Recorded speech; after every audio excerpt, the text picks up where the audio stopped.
There's a question that has quietly puzzled people for generations. Why is it that some of the smartest people in the world, people with brilliant minds, advanced degrees, dazzling careers, end up financially mediocre? And why is it that some ordinary people, people of perfectly average intelligence, quietly build fortunes that outlast them? It doesn't seem fair. It doesn't even seem to make sense.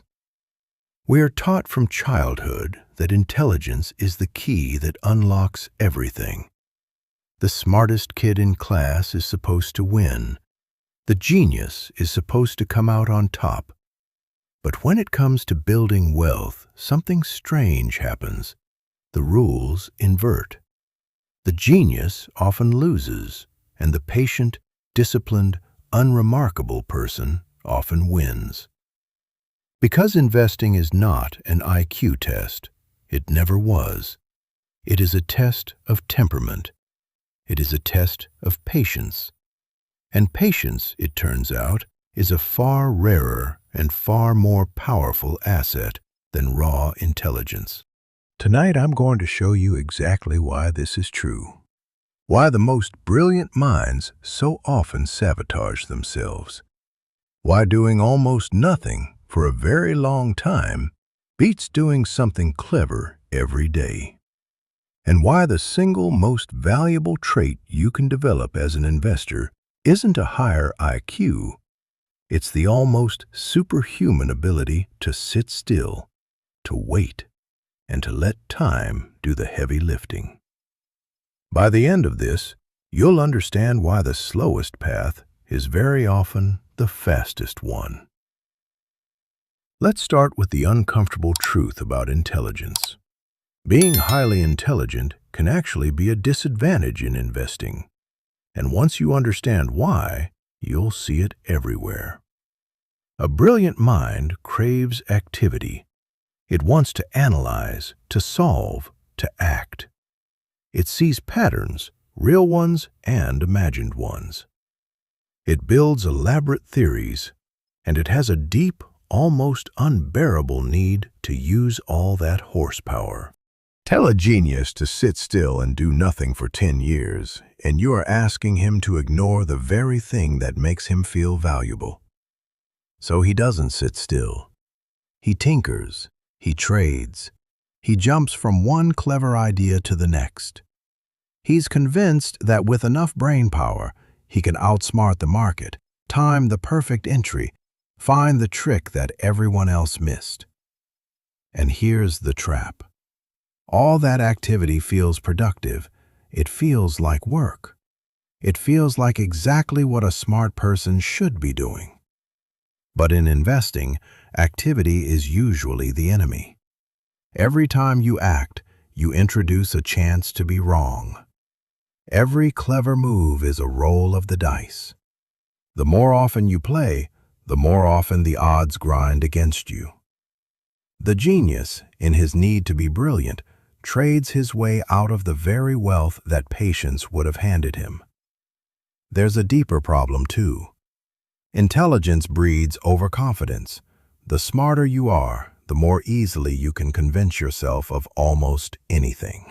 You can construct a beautiful, airtight argument for why this risky bet is actually safe, why this time really is different, why your special insight justifies betting big. A less intelligent person, lacking the tools to fool themselves, often plays it safer and does better. The genius talks himself into the cliff. The simple investor never walks toward the edge in the first place. History is littered with brilliant people who blew themselves up financially. People who could solve equations most of us couldn't even read, who nonetheless lost everything because they believed their intelligence made them immune to the basic laws of risk and patience. Their minds were powerful enough to build the trap, and powerful enough to walk straight into it.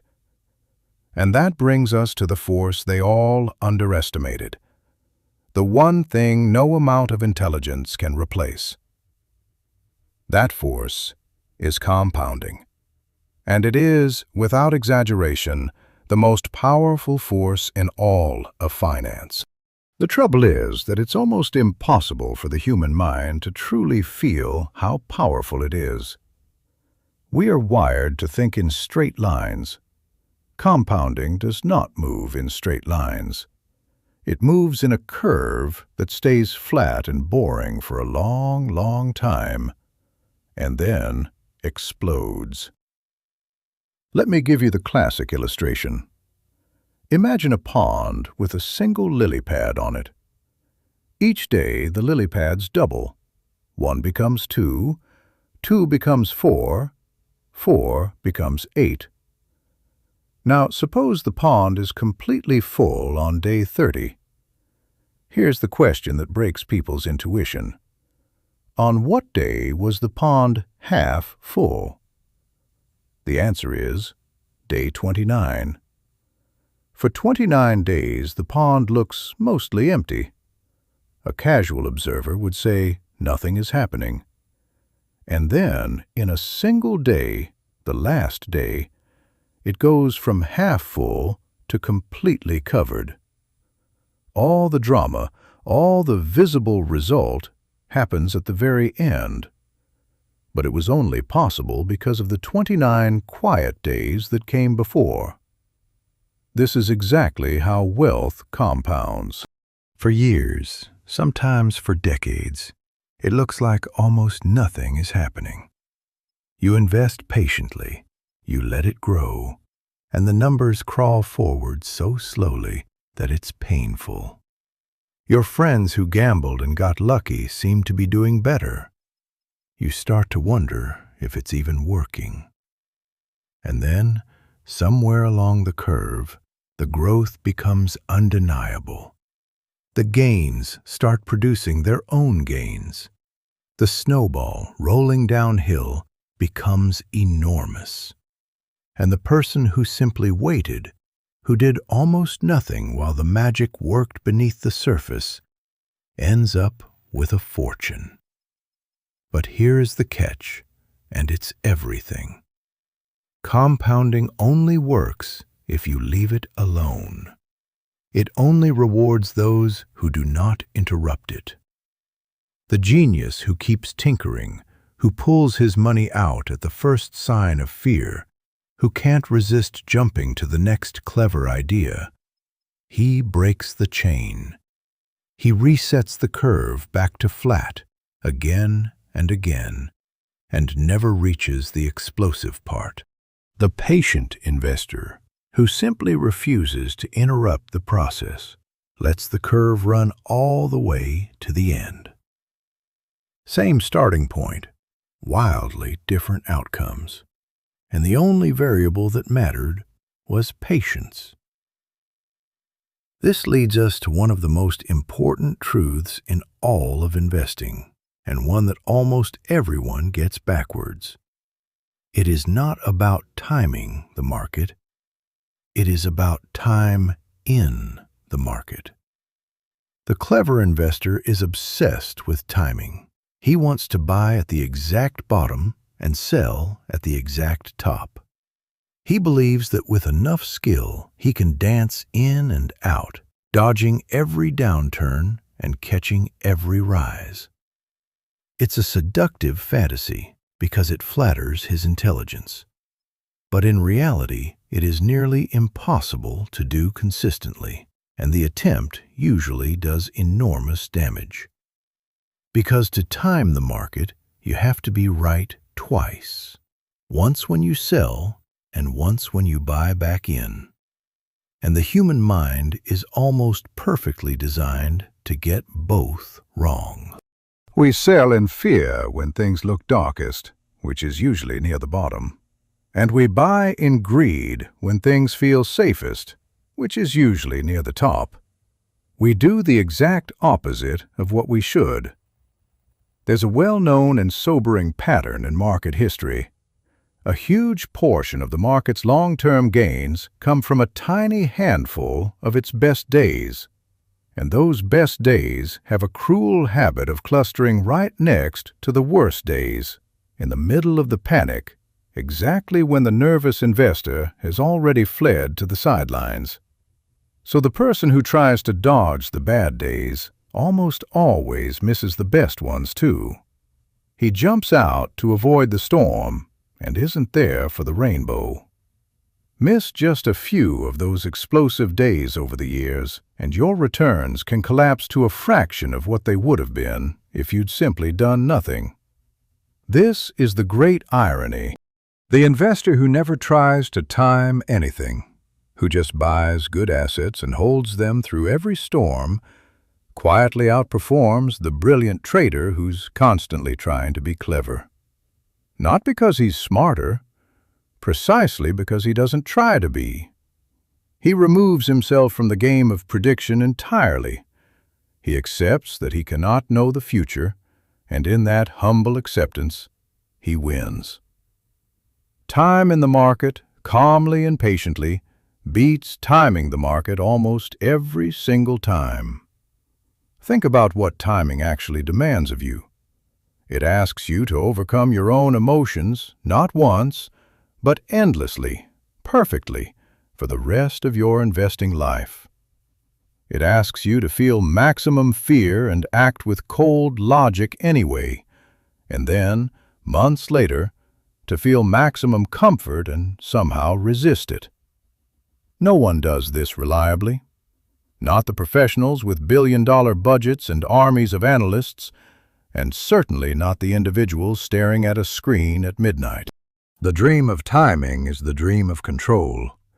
The belief that if you're just smart enough, you can master something that is fundamentally unmasterable. And it's that very belief, that need for control, that destroys so many capable people. The patient investor gives up the illusion of control, and in exchange, receives something far better, actual results. He stops trying to predict the waves and simply learns to float. So if patience is this powerful, why is it so rare? Why don't more people simply do the obvious thing, buy, wait, and get rich slowly? The answer is that patience is one of the hardest things a human being can do, because it goes against nearly everything in our nature. We are built for the short term. For most of human history, survival depended on reacting immediately to threats, to opportunities, to the moment in front of us. The future was uncertain and often irrelevant. That wiring served our ancestors well, but it makes us terrible long-term investors. When we see a number on a screen drop, our ancient brain registers it as danger, as a threat to be escaped right now. It doesn't care about your 30-year plan. It wants you to act, to make the discomfort stop. And so people sell at the worst possible moment, driven by an instinct that's millions of years old and completely unsuited to the task. There's also the agony of watching others. Patience is hard enough in isolation, but you don't invest in isolation. You watch your neighbor make a quick fortune on some speculative gamble. You hear about the friend who tripled his money in a month, and your patient, slow, boring strategy suddenly feels foolish. The pressure to abandon the plan and chase what's working for everyone else becomes almost overwhelming.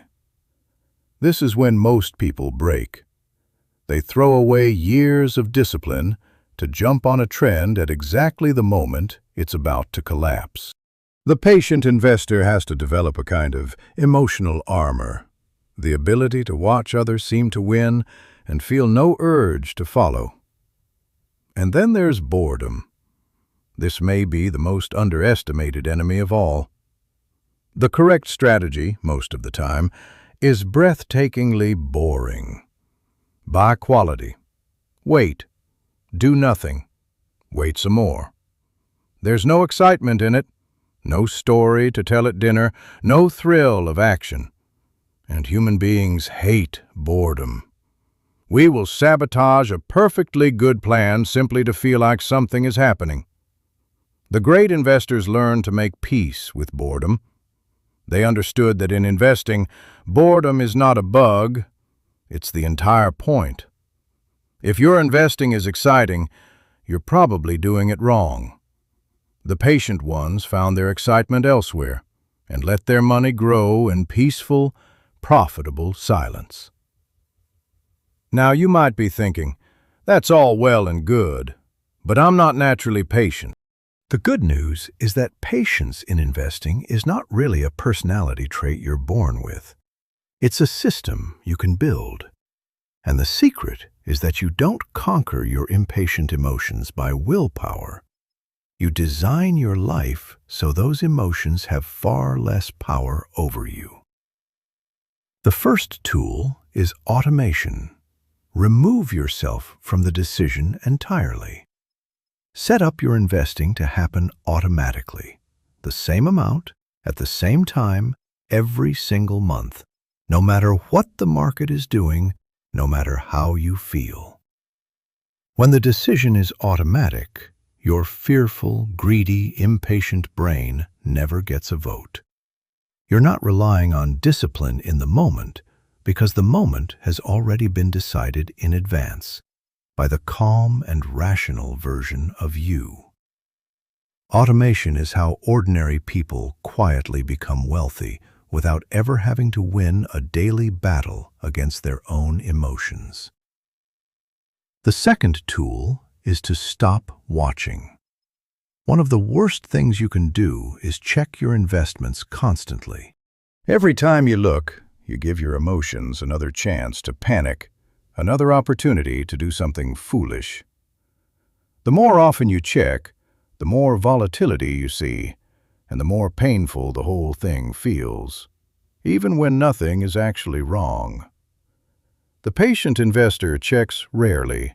He plants the tree and then has the wisdom to stop digging it up every week to inspect the roots. He lets it grow. Often, doing nothing and not even looking is the highest form of skill. The third tool is to widen your time horizon, deliberately and constantly. Train yourself to think not in days or months, but in decades. Ask not, what will this do this year, but what will this be worth in 20 years? When your horizon is long, the daily noise that terrifies everyone else becomes almost invisible to you. A crash that feels like the end of the world to a short-term mind is just a temporary dip on a long rising curve to someone thinking in decades. The longer your view, the calmer you become. And the calmer you are, the more patience becomes not a struggle, but simply who you are. And there's a fourth tool, perhaps the most human of all. Find your excitement somewhere else. So much of impatient investing comes from a simple emotional need for things to feel interesting. People meddle with their portfolios because they're bored, because they want the thrill of action, because doing nothing feels like wasting an opportunity. So give that energy a different home. Pour your ambition into your career, your craft, your relationships, a hobby that genuinely absorbs you. Let your investments be the calm, silent, boring corner of your life that you deliberately leave untouched. When your need for excitement is met elsewhere, you stop demanding it from your money, and your money, finally left in peace, is free to do the one thing it does best, which is to grow quietly while you live your life. Let me paint you a picture of two investors so you can see all of this come together. The first is brilliant. He reads everything, analyzes everything, has opinions on everything. He's constantly moving his money, chasing the next great idea, trying to outsmart everyone. Some years he wins big and feels like a genius.